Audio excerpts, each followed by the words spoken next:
atenció. La majoria de persones no perden diners invertint perquè escullin males empreses. Perden diners perquè no tenen un sistema. Compren quan tothom està eufòric i venen quan arriba la por i van saltant. Cripto, ETF, immobiliari, fons, accions, sense saber realment què estan fent.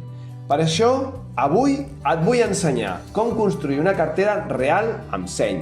No la cartera perfecta ni tampoc la cartera d'un multimilionari, sinó la cartera que jo explicaria a un amic treballador que vol començar a construir llibertat. Soc l'Albert i lliure financerament des dels 42 anys, gràcies a 2 actius que vaig crear sent camioner.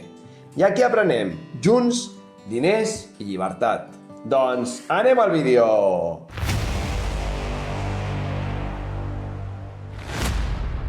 Abans de començar, no copiïs cap